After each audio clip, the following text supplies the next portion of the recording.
Hey, my name's Paul, and this is the first ever live stream that I'm conducting on this channel. I'm going to try and do more of these, but this is the research into the fishing vessel destination.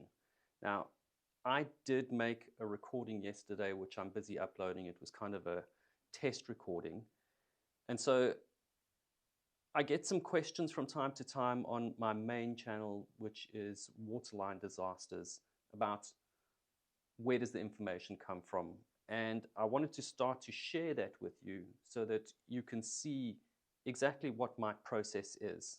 Now, that means that I have kind of set up a bit of a studio and set up some cameras so that you can follow along.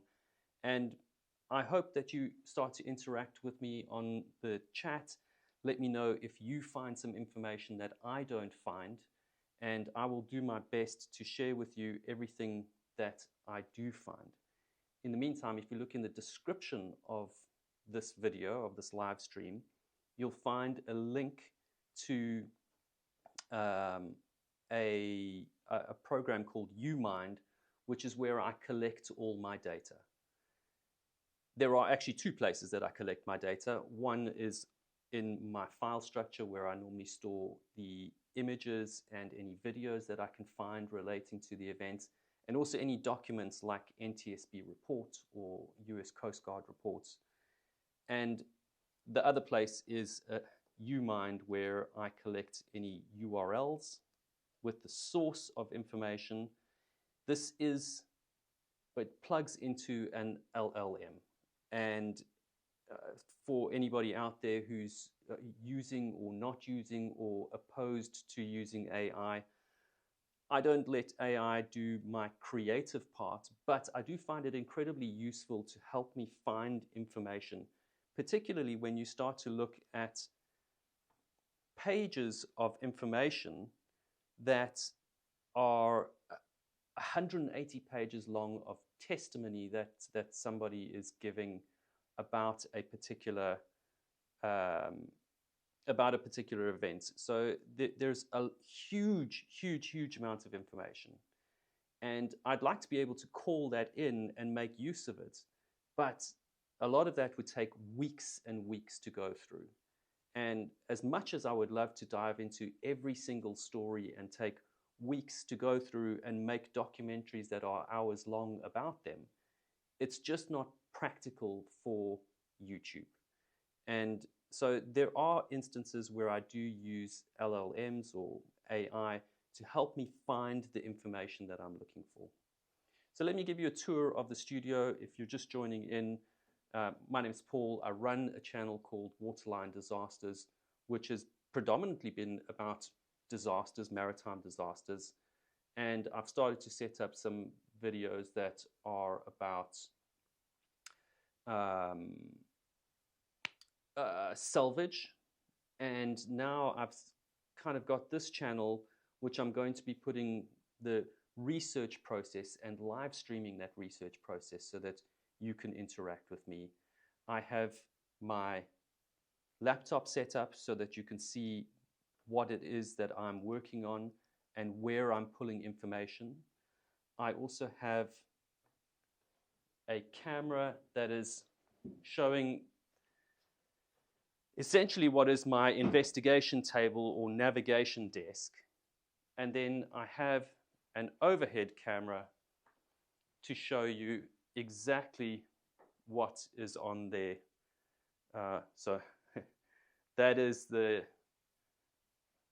secondary camera to show you the studio. And this one is on a dolly so that I can move it around and show you different things. And then the navigation table, which is where I have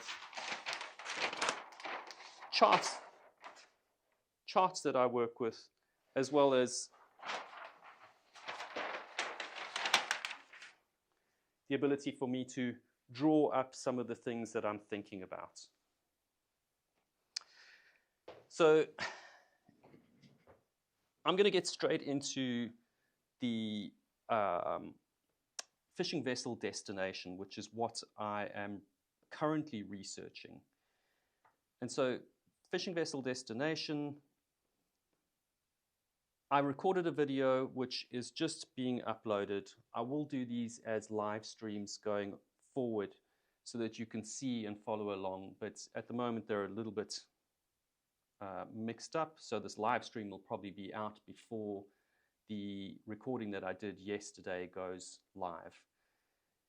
I've been through a couple of websites to get an understanding of what happened with fishing vessel destination. And now I'm starting to get into a little bit more detail. So as I'm going along, I am downloading whatever reports I find, as well as the websites that I find. I'm capturing the URL from that and taking that into this program, UMind, so that I can keep track of everything that I've got going on. So I hope that you follow along. Please do hit me up in the comments just to let me know what you'd like to see, and if there are pieces of information that you think are important that you found that are different from what I've found. It would be very interesting.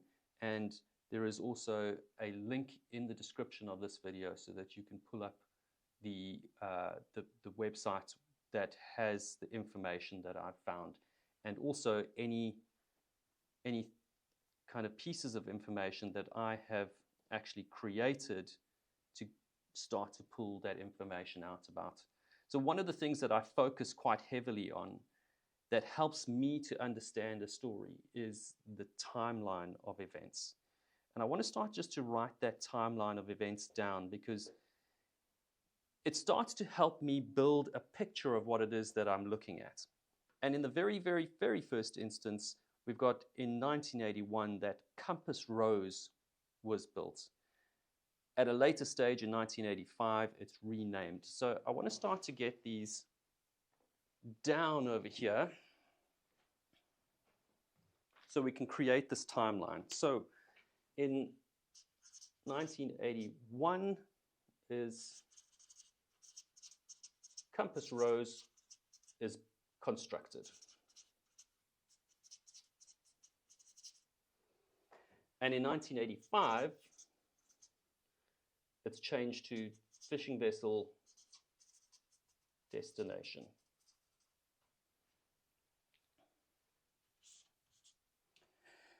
Now, obviously, as I get closer to the actual incident, the timeline starts to become a lot more condensed. And so we're going to pull that out as much as possible.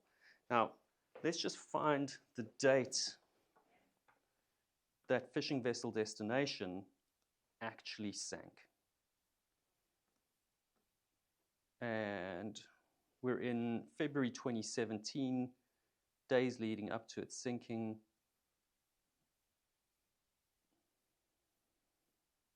We've got Thursday, the 9th of February.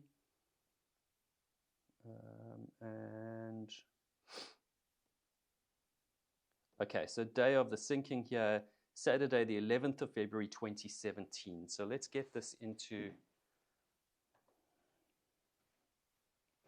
I suspect we'll need a little bit more space to work with. So we've got, what did we say? Saturday, February 11th. Saturday, February 11th, 2017.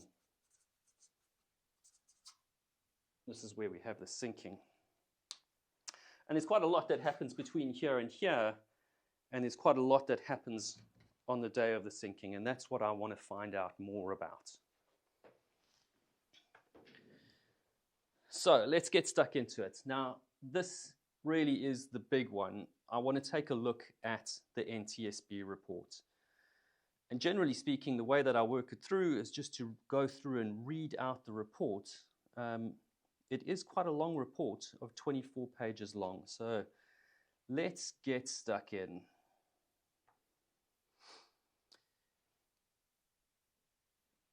First off, Fishing vessel name, destination. It's a capsizing and sinking in the Bering Sea, 2.6 miles northwest of St. George Island, Alaska. And there are the coordinates. So I'm going to bring up a website that I quite like to use. And if I can find it, it is Vessel Finder. Now,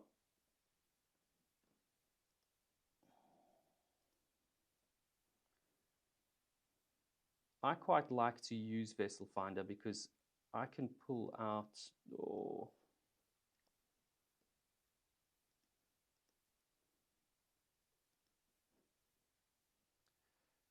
I can pull out the charts. Oh, let's find a different chart. The raster chart I quite like. So,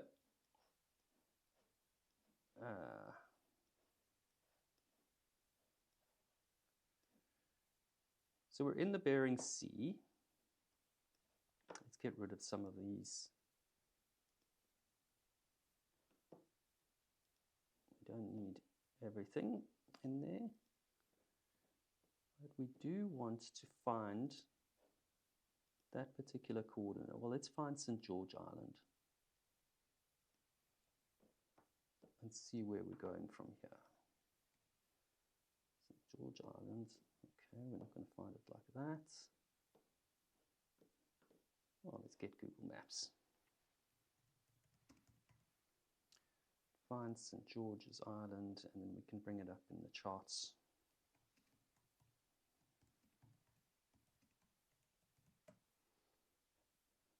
Okay, St. George Island, right.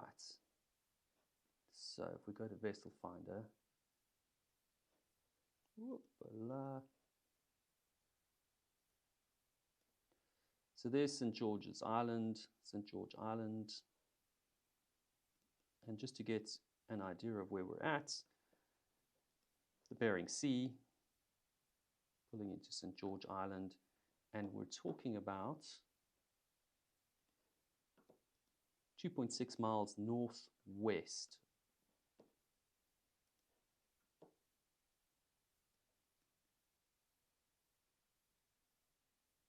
Okay, so we're in this area over here. February 11, 2017, at 0610 Alaska Standard Time, 6 fatalities. The vessel, which is the property damage of $2.5 million. And environmental damage, oil sheen, weather, visibility 9 miles, light snow, cloudy skies.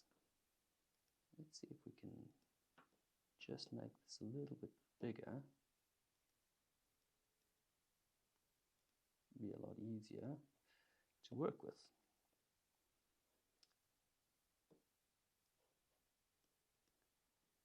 So winds northeast 23 knots with gusts up to 34 knots. Seas northeast at 13 feet. Surface current south at 0.78 knots. Air temperature 18 degrees Fahrenheit. Water temperature 37 degrees Fahrenheit. Morning twilight at 9:15 and sunrise at 9:55. The waterway information, Bering Sea covers 885,000 square miles in the North Pacific Ocean, bordered by the following areas: Russia, Bering Strait, mainland Alaska, Alaska Peninsula, and the Aleutian Islands. The average depth of the sea is approximately 5,000 feet, and the area around St. George and St. Paul Island is much shallower, measuring 180 to 300 feet deep. Okay. At about 0610 local time on February the 11th, right, so let's go get this down. 0610, they're going to deliver bait while transiting from Dutch Harbor to St. Paul Island to deliver bait and to fish for crab. The fishing vessel destination capsized. So,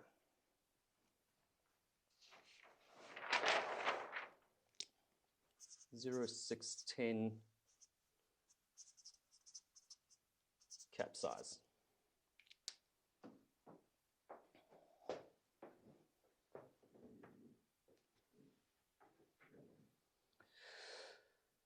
No Mayday call was received. However, a signal from the vessel's emergency position indicating radio beacon, the EPIRB, alerted the US Coast Guard to the sinking. During search and rescue effort, debris and an oil sheen were sighted, but none of the 6 crew members aboard were found and are thereby presumed dead. The value of the vessel was estimated at $2.5 million US dollars.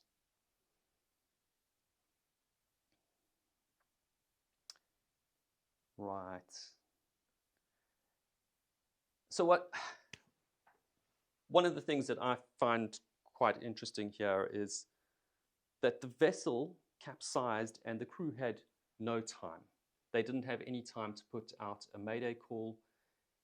The EPIRB did trigger, and that's probably because as the ship capsized, the EPIRB descended into the water, got wet, and triggered itself and then released from the vessel. So that says to me that the crew had absolutely no time to react whatsoever. I'm pretty sure that's what we're going to find. I already know from some of the reports that I've read that that is what everybody believes the situation is. So capsizing and sinking of fishing vessel destination. With the participation of the National Transportation Safety Board, the NTSB, the Coast Guard conducted a Marine Board of Investigation hearing in August 2017 to hear testimony and establish the facts about the sinking of destination, the loss of its crew members. Because there were no survivors, the Marine Board gathered evidence from 46 witnesses, which included testimony as well as video footage focusing on weather, human factors, and the mechanical state and stability of the vessel before and during its final voyage. The Marine Board also had access to satellite and automatic identification systems, that's AIS, which all vessels of this caliber will have, that transmits data about their situation, about their location. And in fact, if we go to Vessel Finder, we can find a vessel and get information about them.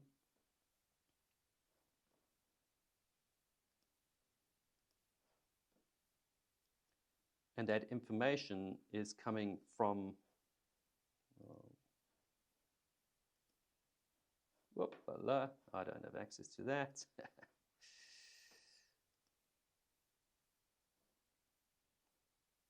But there is a vessel and information about that vessel, its location and path over however long, comes from their AIS system.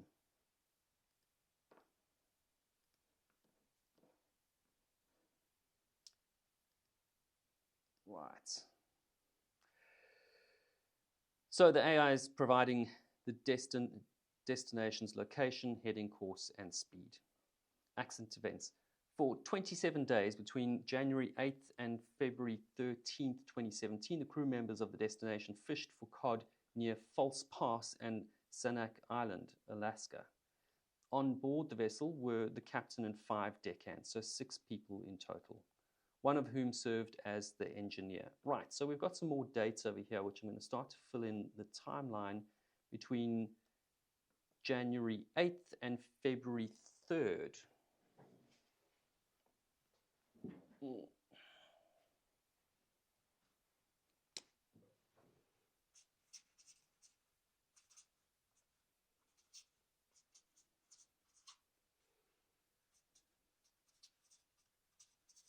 So the vessel was fishing for that period.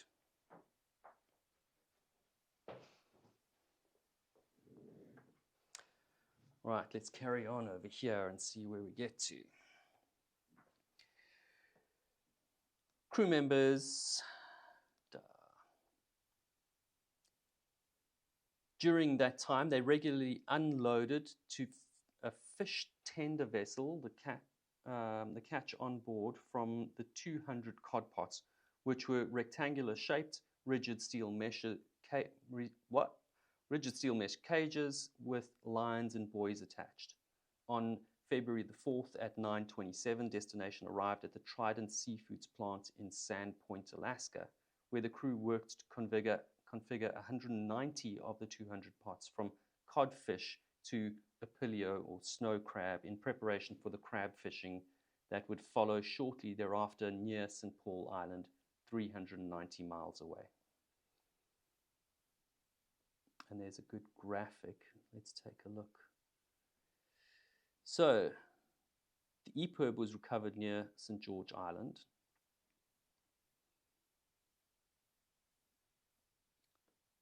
This is the track that it had. So it was coming north, approaches St. George Island at 9 knots, 5:55 clears Delnoy Point at the same speed, and at 0613 capsizes and sinks near the last known position. And then it was discovered 265 feet of water on its port side. So it looks like it sank over here, capsized over here, and the current probably carried it some way to its final resting place. AI's track line of the destination leading up to the site of the sinking on February 11th from left to right estimates rates of icing along the voyage from Dutch Harbour to St. George Island last 83 minutes of the transit west of St. George Island, where the EPIRB was later recovered nearby. And number 3 is positions and corresponding times for the vessel's passage from Sand Point through Cold Bay and Dutch Harbour to ultimately St. George Island, where the vessel was discovered in 256 feet of water. And right, okay.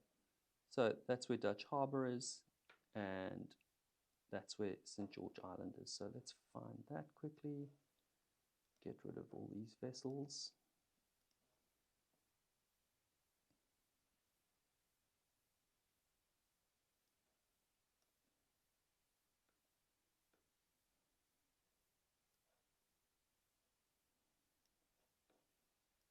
Where is Dutch Harbour?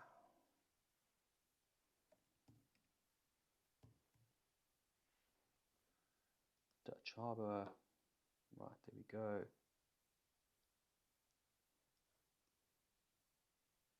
So we're talking about sailing from Dutch Harbour northwest to St. George. Just get a measure of this.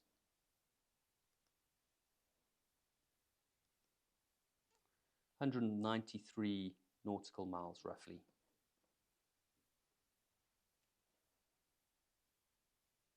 Oh, how do I get rid of that?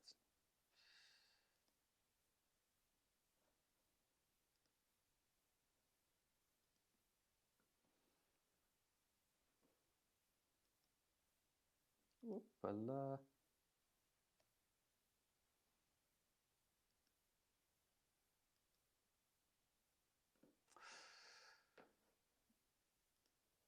Okay.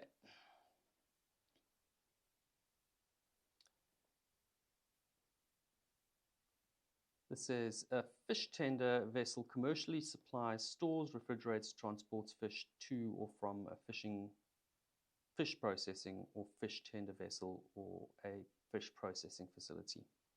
Random information. Good stuff. The capsizing and sinking of fishing vessel Destination. Destination was one of 6 vessels hired by a cooperative known as the Alaska Fishermen's Voting District that had been assigned to harvest a total of 914,118 pounds of crab for the entire 2016-2017 season, lasting from October the 15th, 2016 to May 31st, 2017. Nearly half of that total quota, 450,000 pounds, was expected to be delivered to Trident Seafoods on St. Paul Island for processing. The facility was scheduled to close for the season between February 20th and the 25th, by which time Destination had to deliver its share of the quota, 191,000 pounds. So, fishing vessel Destination is on the clock. And that is almost always the case when these guys are going out and fishing. They have to navigate the weather as well as a particular season And that season revolves around the weather, yes, but there are also particular times that are written by a food processing plants or the government to say, this is the season that you can fish. And then you have to make sure that you catch everything that you can within the weather windows in that particular period of time. So definitely on the clock, which puts the pressure on the skipper and on the crew, and of course on the owners of the vessel. Although the destination could carry a maximum of 224 pots per its stability instructions, former crew members said that the captain nearly always carried 200 pots. The pots were stacked in 5 tiers. Those in the first tier were stored on their sides, which left space for a 3-foot wide by 7-foot high tunnel down the center line of the vessel.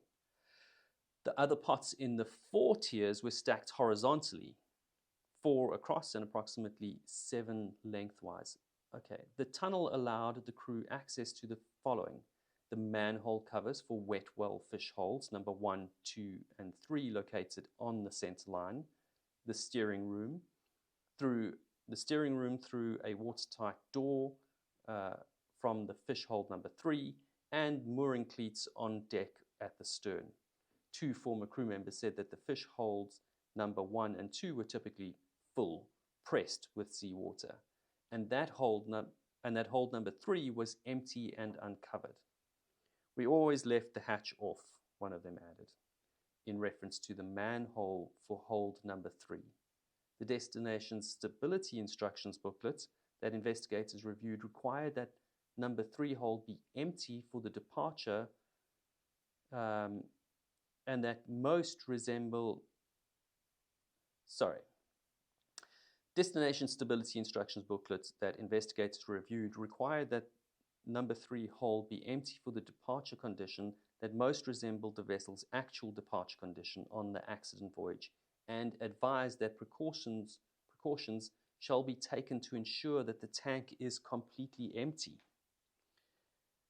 Okay, so we have hold number 3 that is supposed to be empty, and the crew are saying that hold number 3 is typically the hatch is left open, which is interesting because, well, hatches that are left open can have water going in.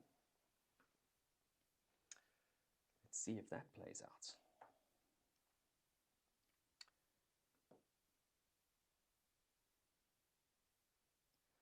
After reconfiguring the pots over the next 4 days and loading 15,228 gallons of diesel fuel on destination, crew members departed Sandpoint in February 2008 at 09:53.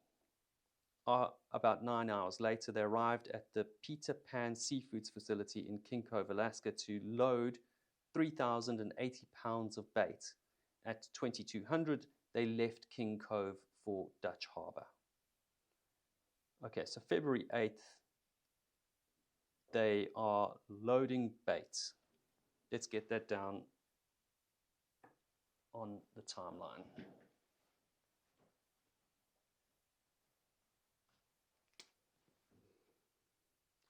February 8th. Whoa. Loading bait.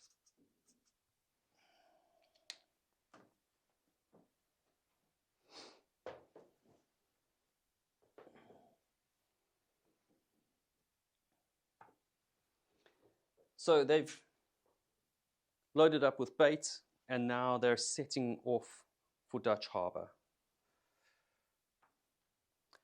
Under the Alaska Administrative Code, fishing vessels carrying crab pots in a Bering Sea fishery are required to notify the Coast Guard at least 24 hours before departing for the fishing grounds. Before arriving in Dutch Harbor, the captain of destination notified the Coast Guard via radio of the crew's plans to depart Dutch Harbor. During the call, the Coast Guard offered to conduct an examination of the vessel called a stability and safety compliance check. to ensure that it was not overloaded, but the captain declined. As the Coast Guard officer recalled in her testimony to the Marine Board, the captain said that if it wasn't a requirement, then he didn't want one. When questioned if he completed the examination for a previous fishery, the captain acknowledged that he did 4 months prior in October and that he was currently carrying fewer pots. Typically, the 15-minute safety check would confirm that the number of pots being carried did not exceed the number allowed in the stability instructions booklet. So what we know is that the stability booklet says they can carry 224 pots, of which they typically carry 200 pots. They've been inspected previously, and that they actually have fewer pots on this voyage than they did in the previous voyage where they were inspected. But they declined the inspection. It's not a compulsory inspection, but obviously the Coast Guard, they want to make sure that they are being compliant and they're offering an inspection. It's interesting that they can offer it but not enforce it. And I wonder if there is a minimum number of times or a particular period in which they have to have an inspection. Maybe, maybe not. On February 9th at 1815, Destination arrived in Dutch Harbour and proceeded to the Kloosterboer cold storage facility to load bait. That must be Dutch. Between 1835 and 1900, the crew loaded 4 pallets of bait weighing a total of 7,060 pounds. Former crew members estimated that the freezer for the bait would have been filled to capacity and that excess bait was stored either in totes or pallets on both the main deck forward of the pot stack and the number 1 deck aft of the wheelhouse. Some of the bait was expected to be unloaded and stored on St. Paul Island before Destination began fishing for crab. So they're loading up on bait. They're basically picking up as much as they can take, as much as they can carry, because by the time they get closer to St. Paul, it's a long journey to then sail back to Dutch Harbour to collect more bait.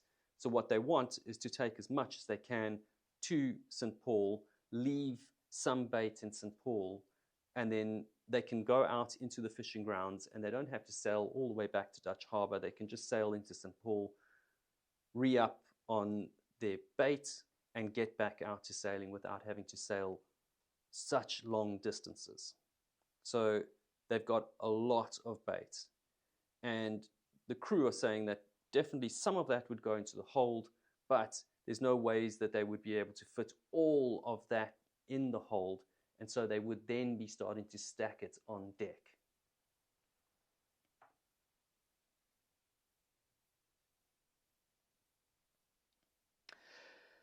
At 1908, the Destination moored at the Trident Seafood Facility nearby. 1908, Destination moored at the Trident Seafood Facility nearby. While there, 2 former crew members visited the vessel and joined the crew for dinner at a local restaurant. Immediately afterward, the crew returned to Destination and departed Dutch Harbour at 23:15. The manager at Trident Seafoods on St. Paul Island informed the Marine Board that he received a satellite phone call from the captain of the Destination a day later on February 10th at about 13:30. He was told that the captain and his crew would unload and store 5 or 6 pallets of bait. The captain estimated that he was 14 hours away from St. George Island at the time and would arrive at St. Paul Island late on the February 11th or the 12th. There was no mention of freezing spray or adverse weather conditions that would have delayed his expected time of arrival.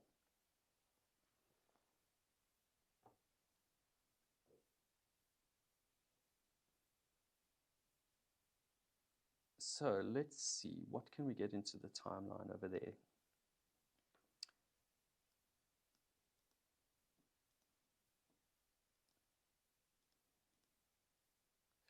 Well, The captain, well, destination has departed from Dutch Harbor. They're heading towards, no, sorry. Right, so captain's spoken to the Trident Seafoods in St. Paul and asked them, or said to them, that he wants to come and store some pallets. Great stuff. And he's expected to arrive sometime on the 11th or 12th. And that they're already 14 hours away from St. George. So this is on the 10th. Let's get this down. Already starting to run out of some space. So on the 10th of Feb,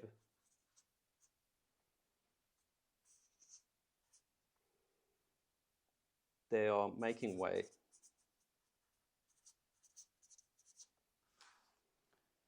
They're going from St. George. No. They're on their way to St. George from Dutch Harbor.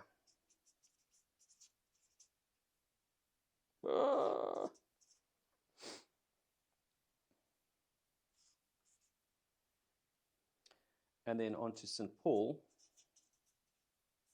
where they want to store 5 or 6 pallets of bait.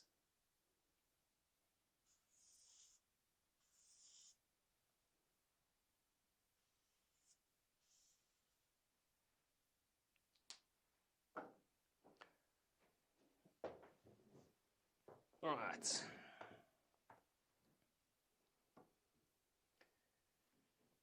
Fleet manager at Trident Foods in St. Paul informed the Marine Board that he received a satellite call. We just read that. Good. Captain of the fishing vessel, Aleutian Lady, which was operated in the same cooperative as Destination, stated that he had conversed several times with the Destination captain via satellite phone on the evening of February 10th. That is during the voyage between Dutch Harbor and St. Paul Island, which would be his last known communication transmitted from Destination.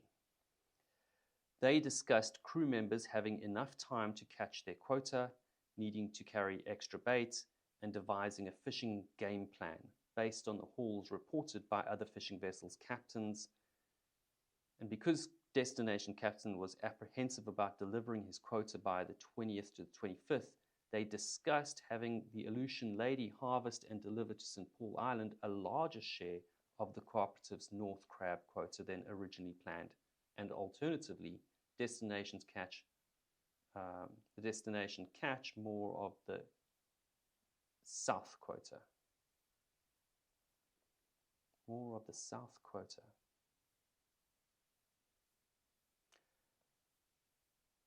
I'm not too sure I understand that exactly. I mean, okay, so fishing vessel Destination's captain speaks to the captain of the Aleutian Lady, and they discuss that Destination probably doesn't have enough time to catch I think it was 191,000 pounds of crab for the quota that they're supposed to catch by the 20th or to the 25th of February. So they're on the clock. He doesn't think they're going to make the quota. And Aleutian Lady should try to make up more of the quota, because now the term catch more of the South quota, is there a quota between northern fishing grounds and southern fishing grounds? Or does that mean he's going to be south of the quota, as in he's not going to get up to the quota that he's supposed to catch? Not sure about that. Is that geography, or is that just the terminology that they use to say, we're going to be south of the quota, we're not going to get up to the quota? I don't know. Trident Seafoods on St. Paul Island often ran low on bait later in the crab season. The captain of the Aleutian Lady said, "None of us were really happy about the lack of bait, or the fact that we had to bring out a lot of extra bait because there was not enough on the island. I, like the destination's captain, brought out a lot of extra bait. Following their first catch, the crew members of Destination were planning to reload bait from the stock at St. Paul Island. AIS data show that the vessel made good a course of 325 degrees toward St. Paul Island at a speed of about 8 knots after leaving Dutch Harbour. However, 2 course variations and reduced speed were recorded between Dutch Harbour and St. Paul Island on February 10th. The first for 10 minutes between 13:31 and 13:41, and the second lasted for 60 minutes between 21:50 and 22:50, as destination course changed to 043 degrees and its speed lowered to 0.4 knots. The 2 former crew members informed investigators that during their previous experience serving on board Destination, they stood a 1 or 2 hour wheelhouse watch alone when transiting at night, which involved keeping a lookout and monitoring radar, thermometer, gauges, and autopilot. The watchstander was also tasked with monitoring live video of the engine room and making rounds through the engine room each hour, during which time the wheelhouse was left unattended. To ensure that the level of water in the bilge was low, the fuel filter centrifuge was running. The fuel level in the day tank was adequate, and there was nothing out of the ordinary happening. Sometimes the round would include examining fish hold number 3 for water. Remember that they normally leave this open. Fish hold number 3. Every 6 hours at 000, 0600, 1200, and 1800, the watch would also lubricate the shaft bearings. To help keep the watchstander awake, the vessel had a wheelhouse watch alarm located 10 feet from the helm chair. The alarm was set between 5 and 15 minutes. If it was not reset, an audible alert sounded. Interesting. So they've got an alarm that goes off every 5 to 15 minutes. And so you've got to wait 5 minutes and reset it, but no longer than 15 minutes. And so it has to be reset in that period just to make sure that whoever's on watch is actually awake. There was something else that caught my attention here.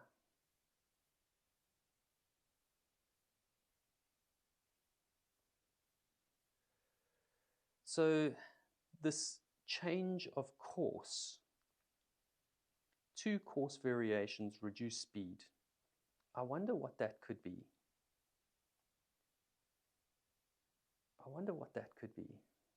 I'm sure this is something that investigators would also have been thinking about. If there is a course variation,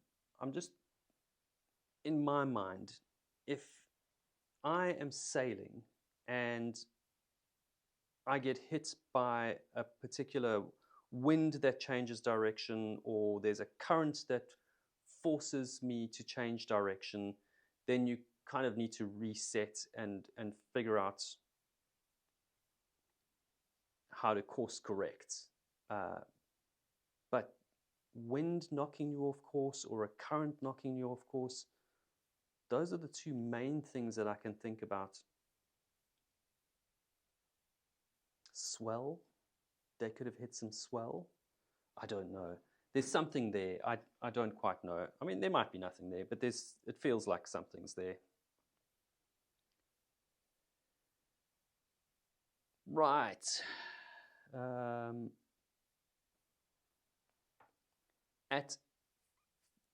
On the February the 11th at 0500, the Destination approached the southwestern side of St. George Island. According to AIS data, fishing vessel continued its course at an increase of speed from 7.8 to 9 knots, placing the western side of the island about 2.5 miles off its starboard side.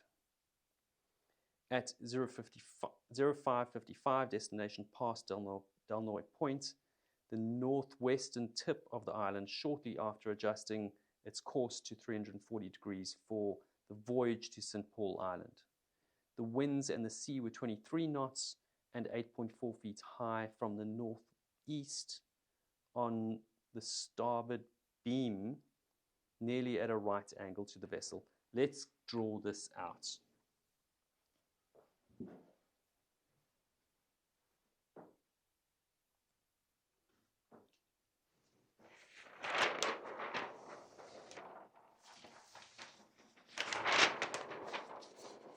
Oh.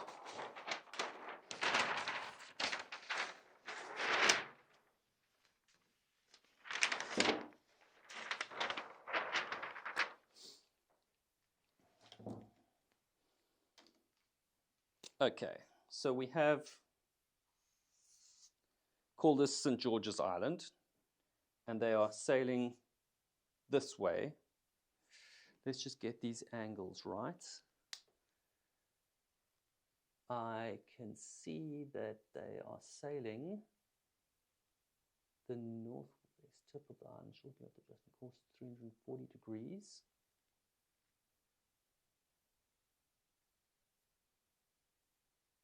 Okay, so the northwest tip of the island. So they're getting to this point, and they adjust their course to 340 degrees for the voyage to St. Paul Island. Okay, so St. Paul is up here somewhere, and this is St. George, and they're going to adjust course to 340 degrees.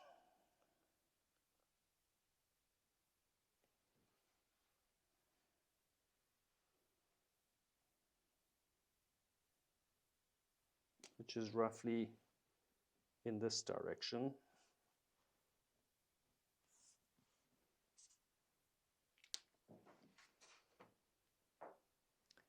And then we're saying that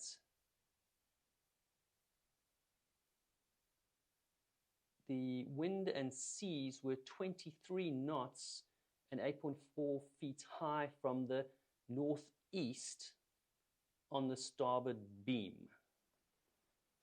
So we've got wind from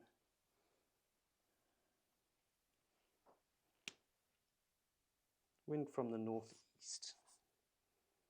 So if this is the vessel, the wind is hitting on its beam, on its starboard beam.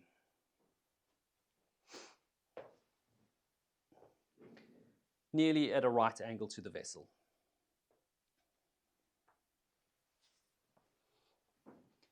At 0610, just after leaving the protection of the lee of St. George Island, destination's heading began to change dramatically, approximately 2.6 miles northwest of St. George Island. Over the next 3 minutes, the vessel's heading pivoted drastically 256 degrees to starboard as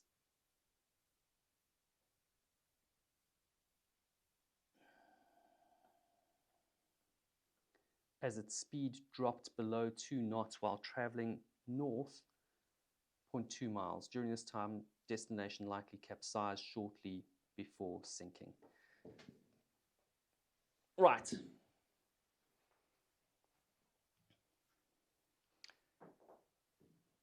So, because the wind is coming from this direction, they've been sailing behind St. George. This is the windward side. Wind hits St. George Island and is dispersed. And so they've been sailing in the lee of the island. And as they come out from the lee of the island, from the protection of the island, they're then hit with this wind that starts to blow them off course.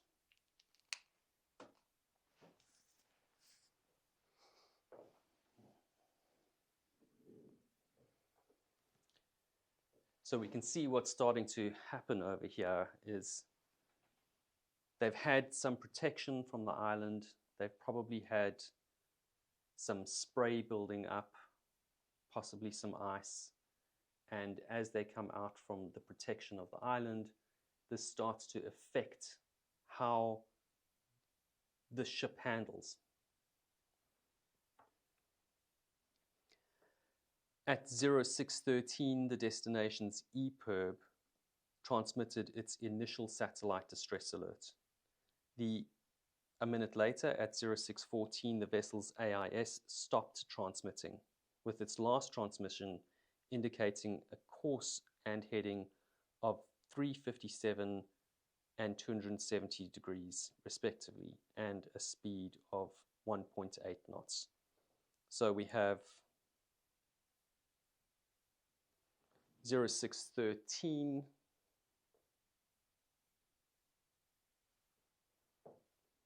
Okay, 0610.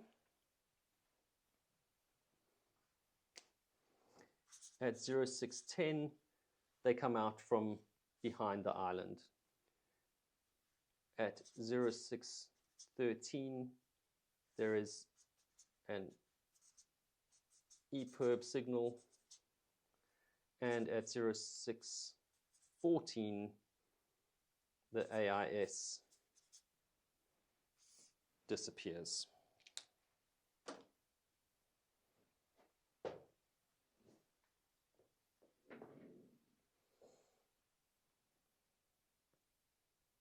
Oh, I did not record that.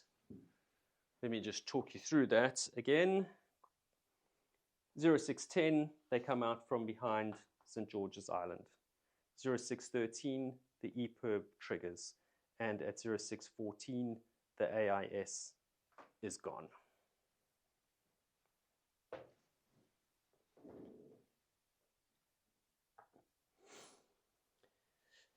Yeah, this is really starting to shape up, and quite quickly. If you think that they go from 0610, there's definitely a change of course.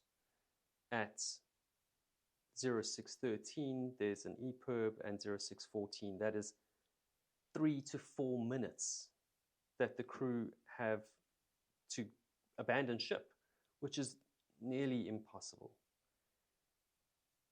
It'll take them at least a few minutes just to get their immersion suits on, and the water is freezing. There's no way that they have enough time to make a plan, to get into their immersion suits, to launch their life raft. That happened so quickly that I can't imagine any of them being able to have gotten out of that alive. And even if they made it into the water and weren't dragged down with the vessel, they would have frozen to death really quickly because they didn't have enough time to get their immersion suits on. 3 or 4 minutes. Impossible.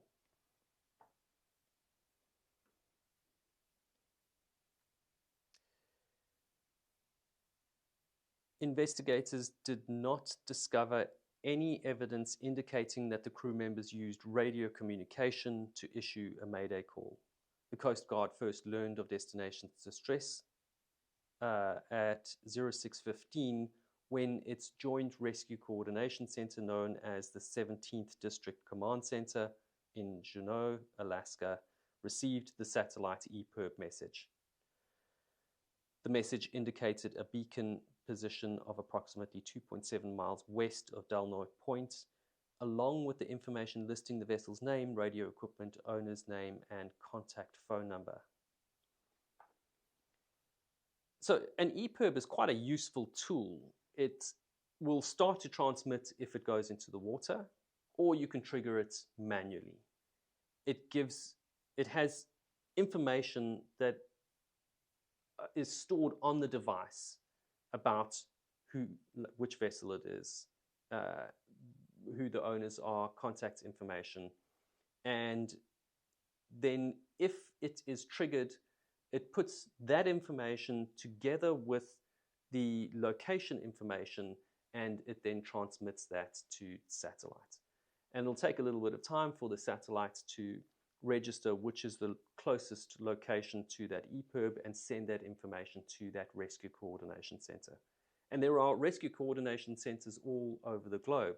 So an EPIRB signal will be received as long as it has a clear line of sight to the satellite service. So typically an EPIRB will be put on a position on a vessel where it can come loose and float to the surface if a vessel goes down.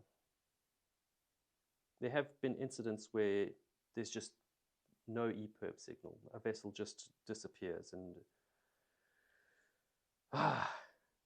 luckily, their EPIRB triggered, but there was no ways that they could have survived that.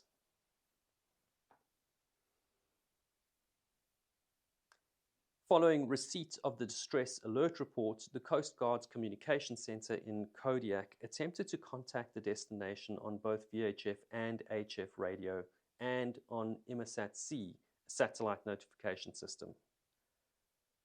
With these broadcasts, the Coast Guard also asked vessels in the vicinity to radio the destination and assist in searching for it.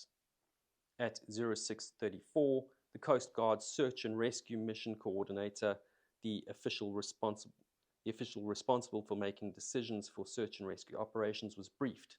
10 minutes later, a request was sent to Coast Guard Air Station Kodiak for deployment of an HC-130 fixed-wing aircraft and an MH-60 helicopter, which was stationed at forward operating location in Cold Bay, Alaska. Kodiak and Cold Bay were approximately 570 and 255 miles respectively from the last known position of destination. At 0745, the Coast Guard launched an HC-130 fixed-wing aircraft from Kodiak, which, after almost 2.5-hour flight, arrived west of St. George Island at 10:13 to begin search efforts. So you can see that there is quite a large amount of time between the time that this vessel went under or capsized and when surface support could actually reach the area. And when you're talking about the ocean, the areas are so large, the distances that have to be covered are so vast that anybody in the water for that period of time, even in an immersion suit, would have a very difficult time surviving that. So, I mean, it's difficult to think that the crew would have been expecting that they need to go in the water, so they wouldn't have their immersion suits on. The vessel capsizes probably without any thermal protection, and the crew are either taken down with the vessel or they're thrown into the water and freeze to death really quickly. 2.5 hours later, search and rescue aircraft start to arrive on scene, but this is just an aircraft. This is the first craft on site is not even an aircraft that can deploy a rescue swimmer. That requires a helicopter. So let's see. Now we get to, at 8:09, a Coast Guard MH-60 helicopter attempted to launch from Kodiak to serve as an escort for the MH-60 from Cold Bay. Because of the open expanse of water, the helicopter from Cold Bay could not launch until one from Kodiak appeared within 2 hours of its position, a safeguard for the crews in case one of the two aircrafts ditched into the near-freezing waters.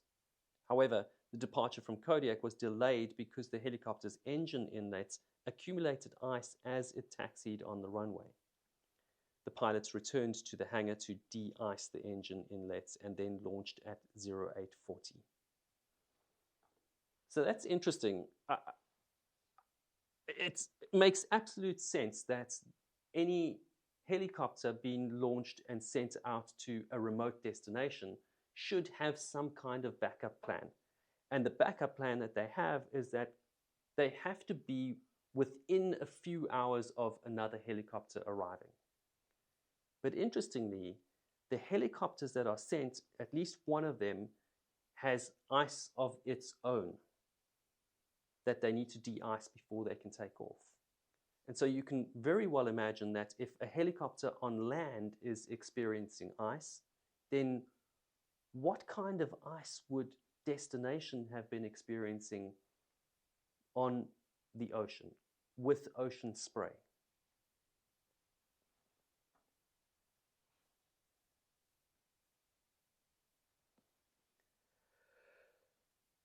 The Good Samaritan fishing vessels were the first to arrive on scene after hearing the Coast Guard's broadcast for assistance.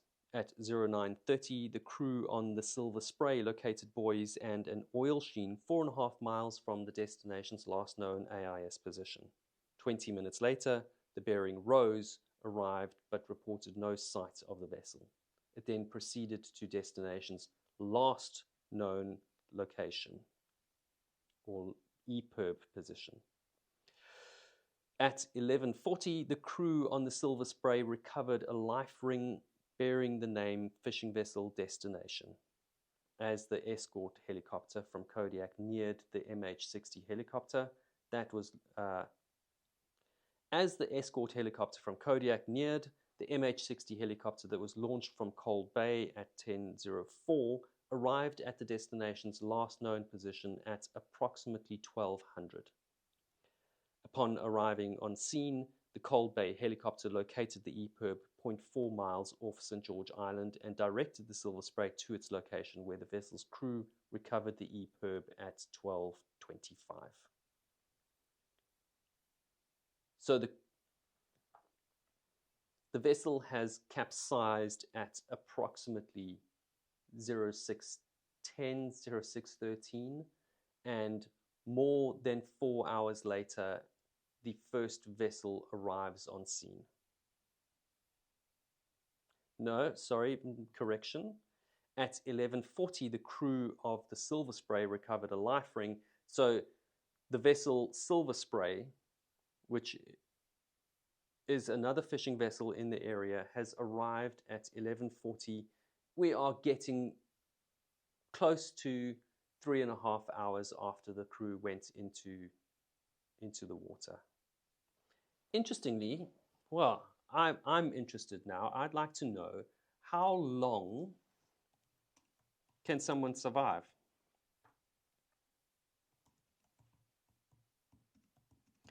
in near freezing conditions?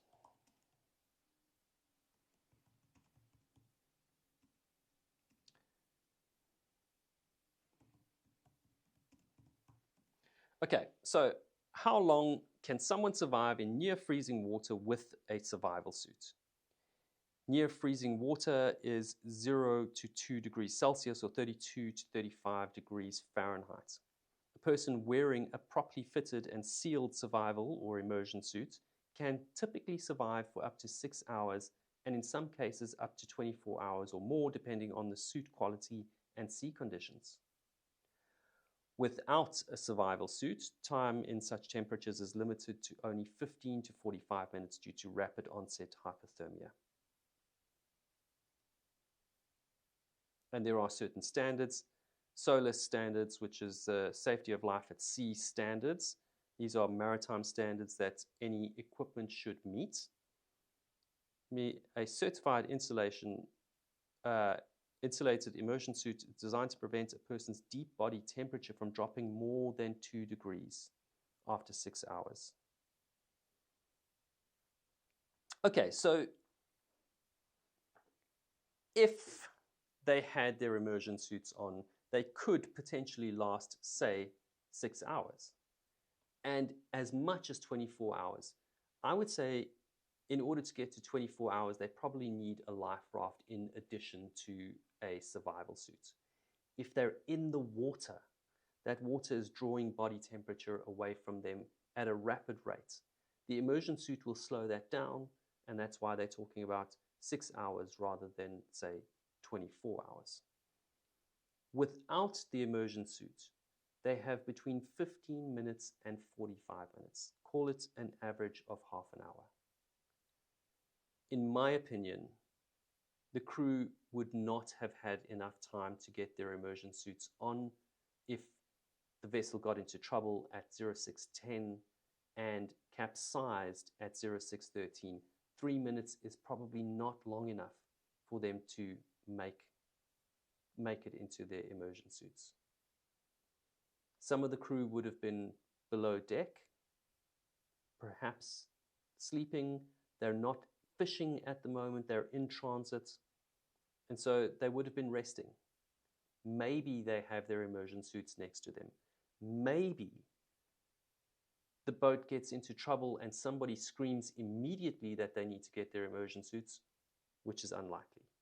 Even if that did happen, let's say they got their immersion suits on, 3 minutes is probably not enough time to get their immersion suits on and make it onto the deck of the vessel. These guys just didn't have a chance.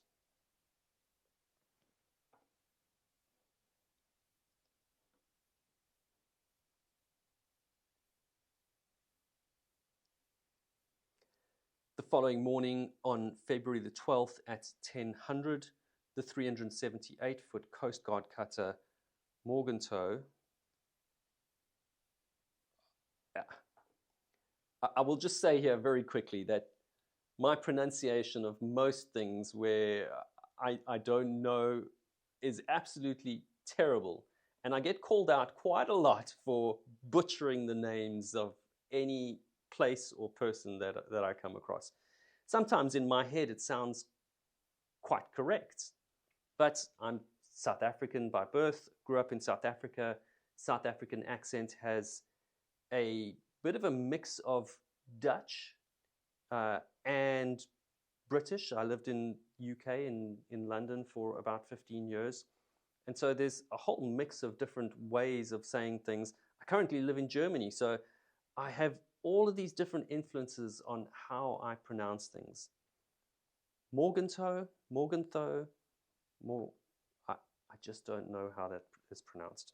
So the Coast Guard cutter Morgantow arrived on scene from Dutch Harbour to assist in the search. This is the following day, so almost 24 hours later, more than 24 hours later.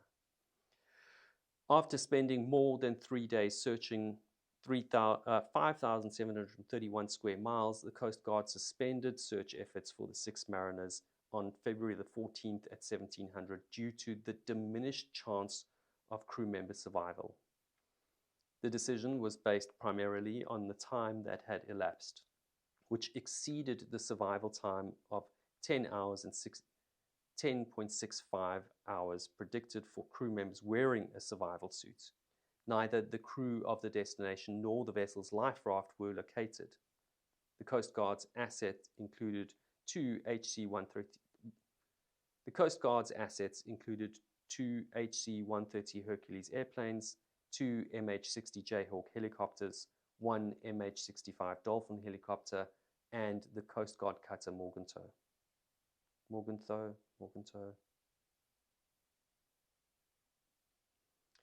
Now, I'm going to stop there for now because that really does cover, that is the condensed section of the accident. There will be a lot more, and we'll start to learn more as the investigation gets underway.